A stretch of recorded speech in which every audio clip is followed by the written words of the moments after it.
सुप्रभातम छात्रों, कल हमने 3 प्रकार की अशुद्धियां पढ़ी थी। पुरुष से संबंधित अशुद्धि, लकार से संबंधित और वचन से संबंधित। आज हम पढ़ेंगे लिंग से संबंधित अशुद्धियां। ठीक है। लिंग से संबंधित अशुद्धियों में हमें कुछ शब्दों का लिंग विभाजन जो किया गया है उनका हमें ध्यान रखना होगा। जैसे सबसे पहले हम देखेंगे तत् शब्द होगा। क्या होगा? तत् का मतलब होता है वह है। इसका तीनों लिंगों में हम प्रथमा व्यक्ति लिख लेते हैं। जैसे एक तो है पुल्लिंग, एक है स्त्रीलिंग, एक है नपुंसकलिंग। ठीक है। तीनों लिंगों में जैसे हमने पुल्लिंग में लिखा सह तऊ ते, स्त्रीलिंग में लिखेंगे सा ते ताहा, नपुंसकलिंग में लिखेंगे तत्ते ते तानी।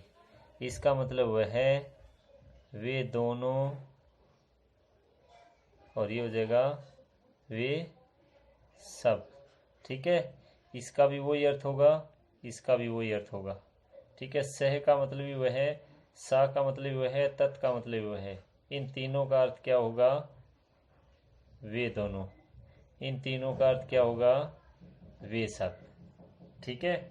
जैसे वाक्य आ जाए, हम लिख लेते हैं यहाँ अशुद्ध वाक्य। ठीक है। अशुद्ध वाक्य लिख लेते हैं। जैसे सा वृद्ध है पतत, वह वृद्ध गिर गया। अब वह वृद्ध, ये तो है सार्वनामिक विशेषण। कौन सा विशेषण है? सार्वनामिक विशेषण। और ये है विशेष्य यानी संज्ञा शब्द। ठीक है। विशेषण और विशेष से संबंधित, विशेषण और विशेष्य से संबंधित अशुद्धि जब आएगी तो वो 3 प्रकार की होगी। एक तो सार्वनामिक विशेषण मिलेगा, एक गुणवाचक विशेषण मिलेगा, और एक मिल सकता है आपको संख्यावाची विशेषण। ठीक है। सा स्त्रीलिंग का विशेषण और वृद्ध है पुल्लिंग का विशेष्य। तो हमें विशेषण में चेंज करना है। किस में चेंज करना है? इसको भी पुल्लिंग का बनाएंगे इसके अनुसार। तो सा की जगह हो जाएगा स है, और वृद्ध का वृद्ध रहेगा, और आ जाएगा पतत। क्या आ जाएगा? वह वृद्ध गिर गया। ठीक है। ये हो जाएगा शुद्ध वाक्य। आई बात समझ में? ठीक है। आगे अगला शब्द हमें देखना होगा इदम शब्द। क्या देखना होगा? इदम का मतलब होता है यह। क्या होता है? यह। इसको हम तीनों लिंगों में लिखेंगे। तो सबसे पहले हमें लिखेंगे पुल्लिंग में, स्त्रीलिंग में और नपुंसकलिंग में लिखेंगे। सबसे पहले आ जाएगा अयम इमऊ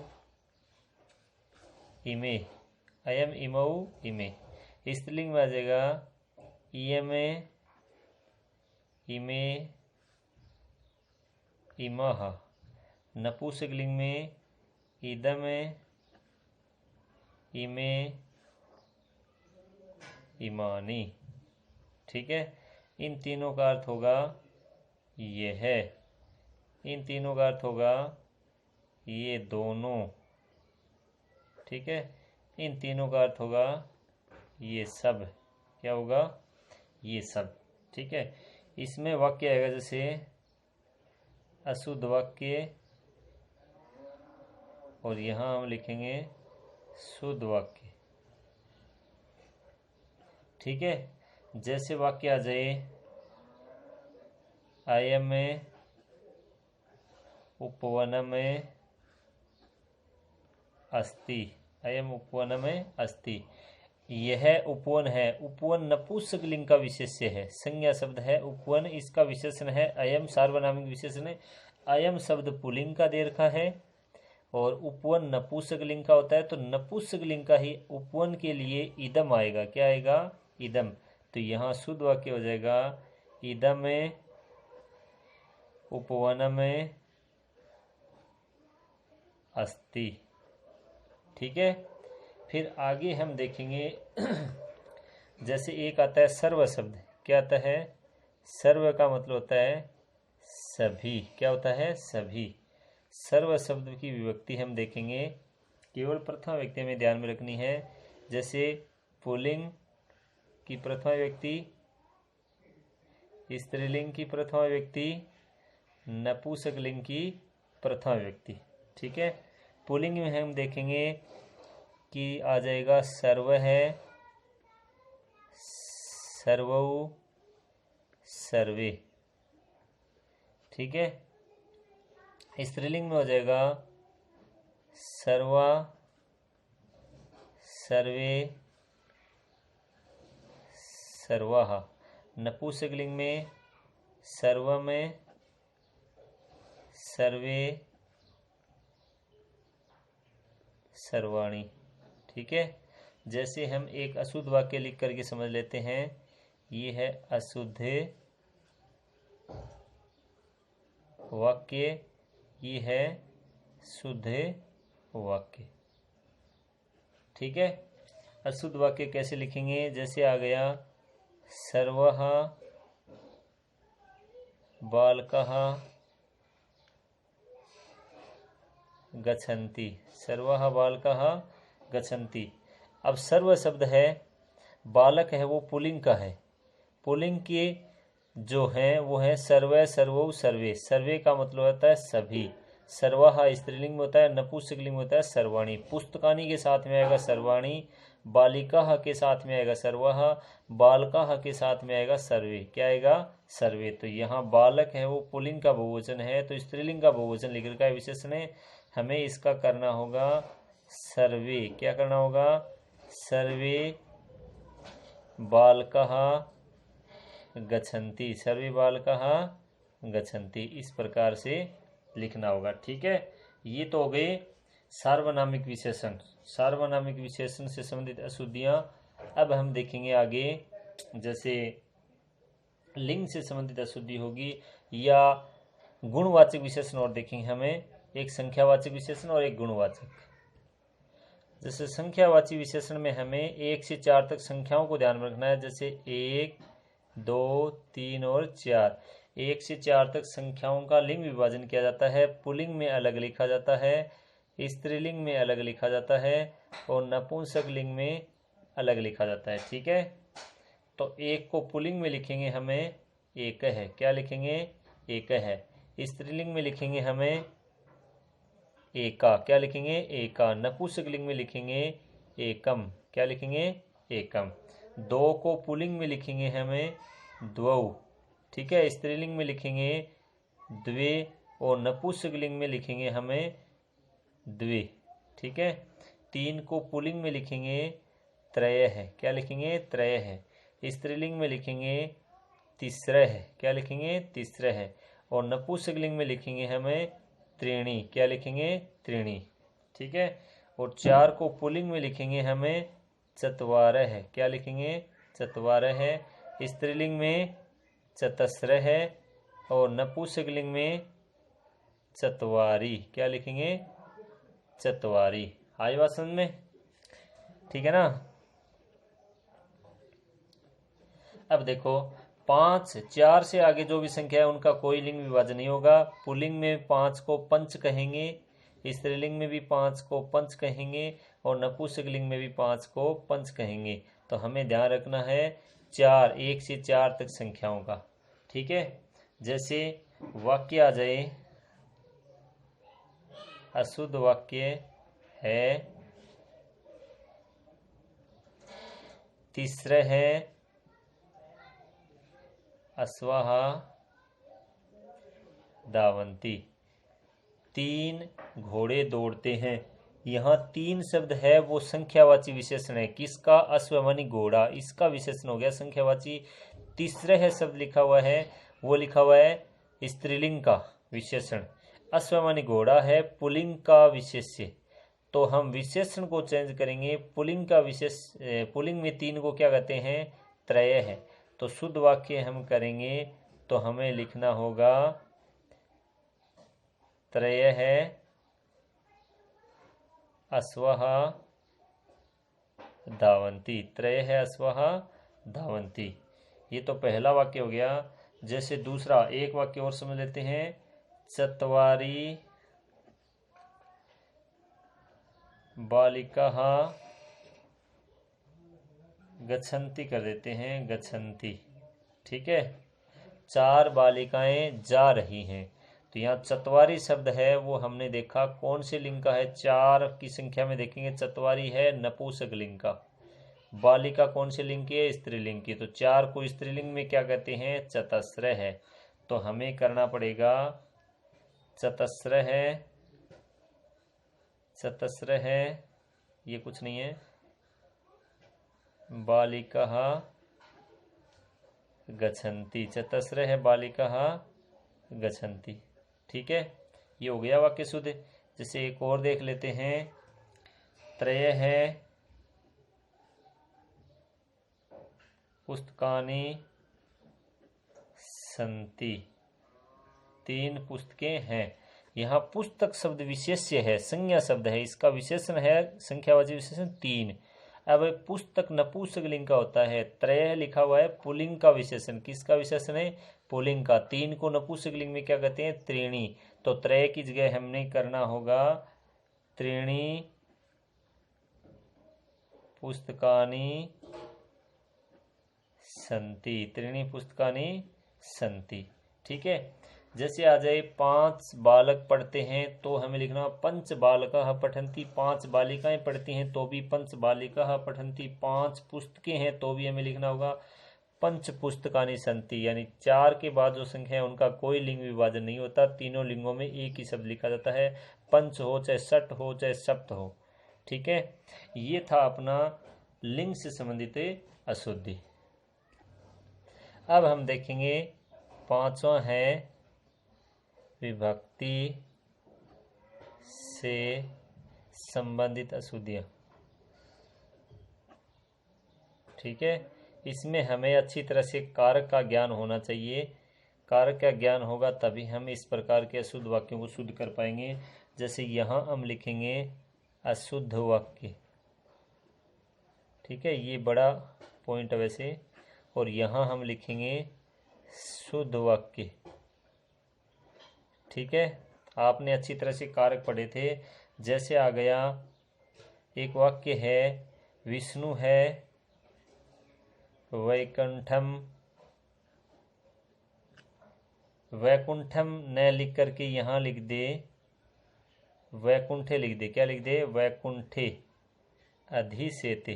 क्या लिख दे, अधिसेते। तो आपको बताया गया था कारक में अधि उपसर्ग पूर्वक सी धातु के योग में जो आधार होता है उस आधार की कर्म संज्ञा होती है। कर्म में द्वितीय व्यक्ति आती है। हरि विष्णु वैकुंठ में रहते हैं तो वैकुंठे में सप्तमी दे रखी है, तो हमें यहाँ द्वितीय लगानी पड़ेगी। क्या लगानी पड़ेगी, विष्णु है वैकुंठम अधिसेते। ये शुद्ध हो गया वाक्य। ठीक है, दूसरा वाक्य हो गया, दूसरा वाक्य हम देखेंगे। जैसे आ जाए सजन है आसने अधितिष्ठति, अधितिष्ठति। यहाँ क्या है, सजन आसन पर बैठता है। अगर खाली तिष्ठति होता तब तो आधार की अधिकरण संज्ञा यानी सप्तमी विभक्ति आती। अधि उपसर्ग पूर्वक तिष्ठ धातु या स्था धातु है, तब हम आसन शब्द में द्वितीय लगाएंगे। तो यहाँ क्या हो जाएगा, सजन है आसन में अधि तिष्ठति। ठीक है, तीसरा वाक्य जैसे आ जाए, ग्रामस्य प्रीत है। जैसे आ जाए वृक्षः सन्ति, गांव के चारों ओर वृक्ष है। तो प्रीतः के योग में द्वितीय व्यक्ति आती है, जिसकी भी चारों ओर कोई है उसमें द्वितीय, यहाँ षष्ठी लगा रखी था, शुद्ध हो गया वाक्य। तो यहाँ आ जाएगा ग्रामम, द्वितीय लगा करके आ जाएगा ग्राम में प्रीतः है वृक्षः सन्ति, ग्रामम प्रीतः वृक्षः सन्ति। जैसे एक वाक्य और देखेंगे हम आगे। जैसे आ गया रामस्य सह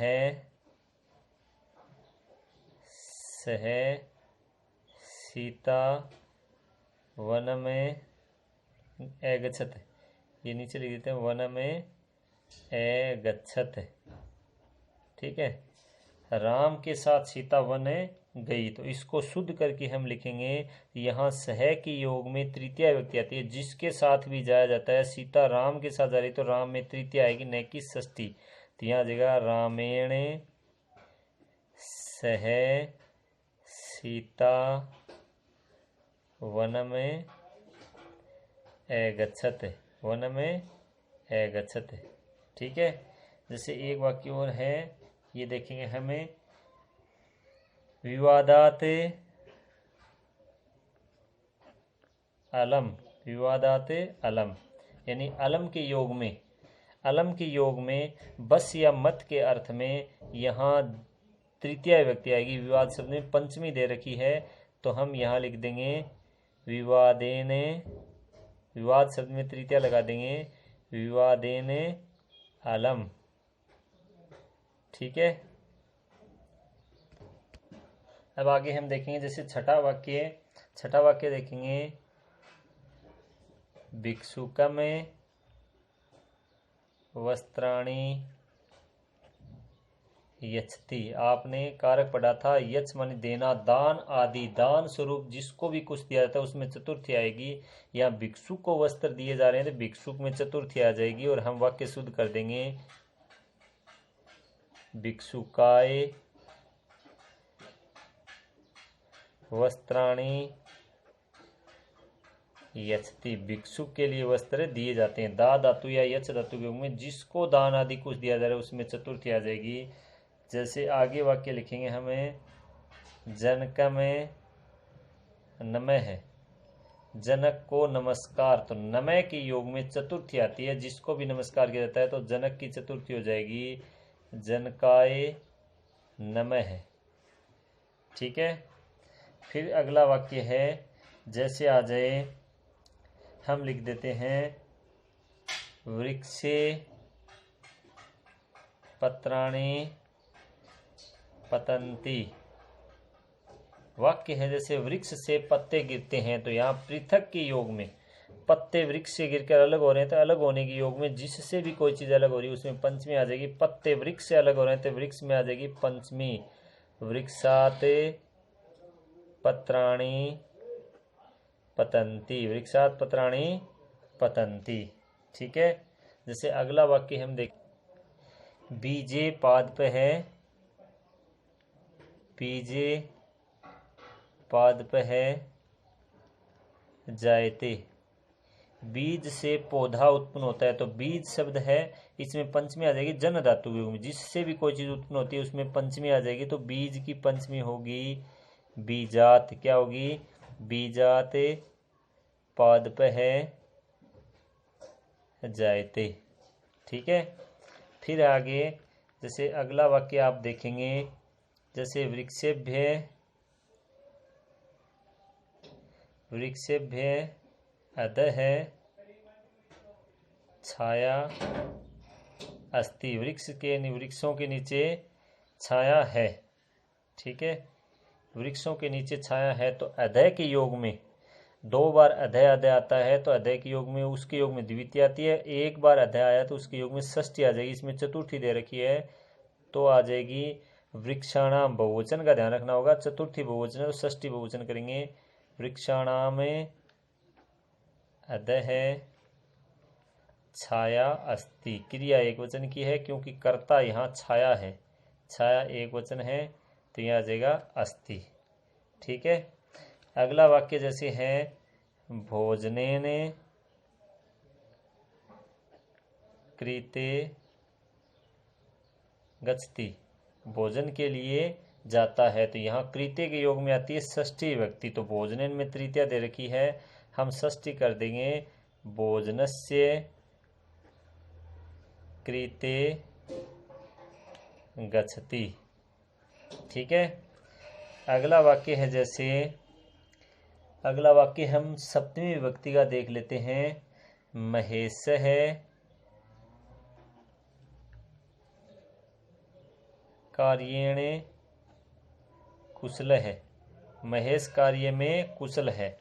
तो यहाँ जो भी व्यक्ति किसी कार्य में या किसी भी काम में कुशल है उसमें सप्तमी आ जाएगी। यहाँ तृतीया दे रखी है, तो महेश किस में कुशल है? कार्य में। तो यहाँ कार्य शब्द में आ जाएगी सप्तमी। महेश है कार्य कुशल है। ठीक है, ये थे विभक्ति से संबंधित अशुद्धियाँ। हमने आपको 5 प्रकार की अशुद्धियाँ बताई हैं, जिनको आप अच्छी तरह से एक बार नोटबुक में लिख लेना और 2 बार रिवीजन कर लेना। और सबसे ज़्यादा मैंने बताया था, सबसे ज़्यादा इम्पोर्टेंट ये है विभक्ति से संबंधित जो अशुद्धियाँ हैं ये इम्पोर्टेंट है। इसके लिए आपको कारक पढ़ने पड़ेंगे। आज के लिए बस इतना ही। जय हिंद, जय भारत।